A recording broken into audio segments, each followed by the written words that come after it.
এটা করতে পারিস নাই, এটা করিস নাই, এটা করো নাই। নবী সাল্লাল্লাহু আলাইহি ওয়াসাল্লাম জীবনে কিন্তু এটা কেন করেননি আর কেন করলে এই দুটো কথা বলেননি। এটা হচ্ছে ভালো কথা। কারণ কাউকে যদি শোকজ করতে বলেন কষ্ট লাগে, আপনার কষ্ট লাগে। আপনার কোম্পানি যদি বলে তোমাকে টার্গেট দিয়েছিলাম কেন এটা করনি, এটা তো এইভাবে করতে বলেনি কেন করলে, মন খারাপ হয়ে যাবে, আন্তরিকতা আর ওই কোম্পানি থাকবে না। কাজ করবেন শুধু আপনি আপনার ঠিক আসারা আপনার বেতন নেওয়ার জন্য, আর সুযোগ পেলে অনেক সময় ক্ষতি করে দেবেন আল্লাহর ভয় না থাকলে, বুঝতে পারছেন।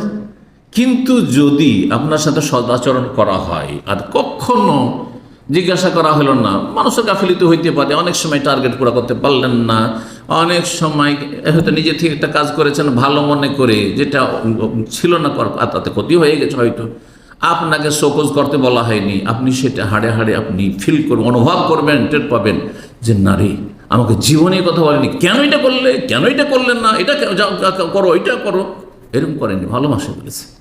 ভালোবাসায় দিন দুনিয়ার সার্বিক ক্ষেত্রে লাভ আছে। আপনারা জানেন ব্যবসা বাণিজ্যের টেকনিক, আমি ব্যবসার ময়দানের লোক না, কিন্তু আমি দেখেছি দোকানপাটে গেলে, দোকানপাটে যদি কাস্টমার যায় তো আগে চায়ের অর্ডার, বাঙালি সমাজে। কেন? ওর সাথে কোন খাতির আছে, কোন খাতির আছে? ও কি জানছে যে এত টাকার কিনবেন, তারপর শেষখানে চা খাওয়াবো, কত টাকা বিল হচ্ছে তারপরে, নাহলে তো চাটা লস। অনেক সময় তো কিনলেন না, এতগুলো আপনার সামনে ফেলে দিল, কোনোটাই পছন্দ হলো না, তারপর আগে চায়ের অর্ডার করে দিয়েছে, বুঝছেন না? নিষেধ করছেন, তারপর চায়ের অর্ডার করেছে। ভালো ব্যবসায়ীরা ব্যবসাকে স্থায়ী করার জন্য ব্যবহার চরিত্রটাকে ঠিক রাখে। এটা ইহুদিরা ঠিক রেখেছে, কাফেররা ব্যবসা বাণিজ্যের ক্ষেত্রে ঠিক রেখেছে, বুঝতে পেরেছেন? দুনিয়াদাররা ঠিক রেখেছে, এই মারোয়ারিরা ঠিক রেখেছে, ব্যবহার ঠিক রেখেছে। বাহ্যিক অন্তরে যতই বিদ্বেষ আর শত্রুতা থাকে না কেন, আপনার লেভেল দেখে বা আপনার ধর্মকর্ম দেখে, কিন্তু বাহ্যিক আচরণ আপন জায়গায় ঠিক কিসের কারণে? বিজনেসের খাতিরে। এটি ঘটনা মনে পড়ে গেল। আমিও দাড়িওয়ালা মানুষ, আর আমার ভাই তো দেখেছেন, হ্যাঁ, ও দাড়ি কম না আমার চেতে। তখন ওই উমরা অফিস যেহেতু তার আছে, বাসগুলো তখন শিয়াদের শুরু হইত, তো শিয়াই রাফেজিগুলো বাস নিয়ে এসছে, আসার ওর কাছে বিল নিতে এসছে। ও আমাকে প্রথম চিনতে পারেনি যে আমি ওর ভাই, আমার দিকে তাকাইলো না, আমার দাড়ি তাকালো না, আমি বসে আছি কিন্তু অনেক আগের কথা বলছি, তাকালো না, আর আমাকে সালামত দিল না, আমার সাথে কথা বললো না, কারণ আমার সাথে তার বিজনেসের কি স্বার্থ জড়িত নাই। ভালো কথা কেন বলবে? কারণ হ্যাঁ, তার অন্তরে বিদ্বেষ শত্রুতা এমনভাবে জন্মে আছে যে শুধু তাদের ধর্মে এই কুফরি বিশ্বাস, ভ্রান্ত বিশ্বাস যে সুন্নিকে কষ্ট দিলে সওয়াব হবে, নেকি হয়। এটা কিন্তু ইহুদিরাও বিশ্বাস করে না যে মুসলিমকে কষ্ট দিলে সব, মুসলিমকেও কষ্ট দিচ্ছে। এটা কোনো হিন্দু ধর্ম নেই যে ধর্ম শিখিয়েছে যে মুসলিমকে কষ্ট দিলে কষ্ট হবে, কিন্তু কষ্ট দিচ্ছে এক শ্রেণীর লোক আছে, এক শ্রেণীর অসৎ লোক প্রতিটি সমাজে আছে, কোনো জায়গায় কম, কোনো জায়গায় বেশি। কিন্তু কোনো ধর্মেই শিক্ষা দেওয়া হয় না, না তাওরাতে, না ইনজিলে, না জবুরে, না বেদে, না পুরাণে, কোনো ধর্ম অবলম্বী বিশ্বাস করে। একমাত্র এই আল্লাহর দুশ্মন, রসুলের দুশ্মন, উম্মাহাতুল মুমিনদের দুশ্মন, সাহাবায়ে কেরামদের দুশ্মন, এরা বিশ্বাস করে যে সুন্নিকে কষ্ট দেওয়া সওয়াবের কাজ। যার ফলে দাড়ি, আচ্ছা দাড়ি দেখলে ইহুদিকেও এত কষ্ট লাগে না, কোনো বিজাতি, কোনো কাফের এত কষ্ট পায় না, এত আক্রোশ হয় না, কিন্তু এদের আক্রোশ আছে। নাসাল্লাহ সালামত আফিয়া, এবং তাদের অনিষ্ট দিয়ে আল্লাহ তাদের সর্বনাশ করুক, তাদেরকে ধ্বংস করুক। জি, তো তারপরে আমার ভাই মনে বাইরে ছিল, ও এসেছে, তখন তার সাথে হাসি মুখে সালাম আর দোয়া কেবল ফাদল শুরু হয়ে গেছে। আবার সুবহানাল্লাহ, দেখলেন তো দুনিয়াদাররা, যারা দুনিয়াদার, শুধু দুনিয়ার তুচ্ছ স্বার্থে, যে এই যেমন আমার বাসটা যেন ভাড়া নেই, ছেড়ে না দেব, কাস্টমার হাত ছাড়া না হয়, সেই জন্য ভালো কথা বলে, ভালো আচরণ করে। আর আপনি আল্লাহর কাছে জান্নাতের আশাবাদী, আল্লাহ রাব্বুল আলামিনের দিদার দর্শনের আশাবাদী, আল্লাহর দুনিয়া আখিরাতের বহু নিয়ামতের আশাবাদী, আল্লাহ সন্তুষ্টির আশাবাদী, জাহান্নাম থেকে বাঁচার আশাবাদী, যে জাহান্নাম থেকে বাঁচবো ভালো কথার মাধ্যমে, জান্নাতও ভালো কথার মাধ্যমে, আর আপনি ভালো কথা বলবেন না?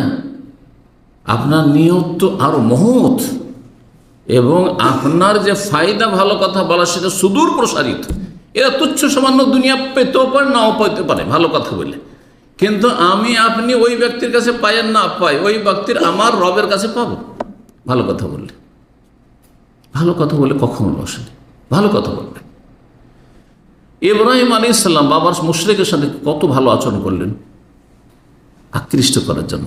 দেখি যদি পারা যায়, যদি পারা যায় আমার বাবাকে হেদায়েত করতে, জাহান্নাম থেকে রক্ষা করতে।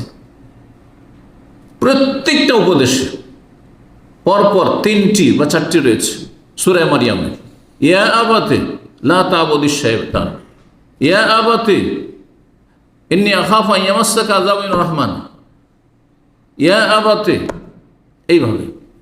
হে সম্মানিত আব্বা, দেখেন ইয়া আবি আর ইয়া আবাতে দুটোতে পার্থক্য রয়েছে চারিপাশে। ইয়া আবি মানে হে আমার আব্বা, কিন্তু ইয়া আবাতে মানে হে সম্মানিত আব্বা।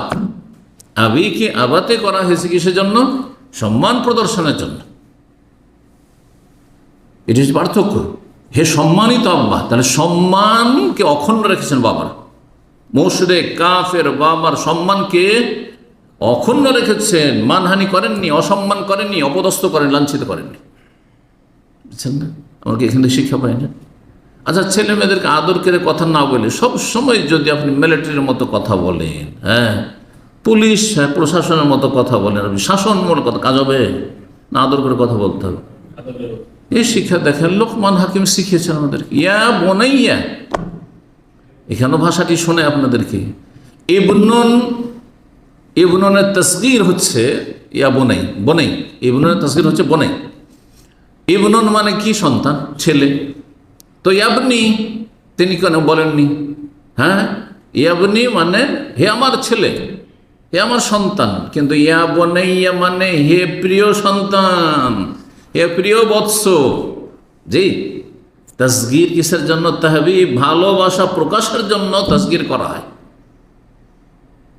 এই নয় যে ওই 5 বছরের বাচ্চা ছিল আর সেই সময় উপদেশ দিয়েছেন সেই জন্য তাসগীর করেছেন, তো বয়সের ক্ষেত্রে ছোট ছোট নয়। কিন্তু বড় ছেলেকেও বাবু বাবু করছেন কেন? বাংলার ভাষাটা এটি শুনুন। আর ও বাবু জন্ম দিয়ে দিয়েছে, ওর ছেলে মেয়ে, ও ছেলে মেয়ের বাবু হয়েছে, তারপরেও ছেলেকে বাবু বলছেন আদর করে, তাই না? ঠিক ওই রকমই লোকমান হাকিম আমাদেরকে শেখাচ্ছেন যে ছেলেকেও যদি আকৃষ্ট করতে হয়, উপদেশটা তার অন্তরে নামাইতে হয়, তার মগজে বসাতে হয়, তাহলে কি করতে হবে?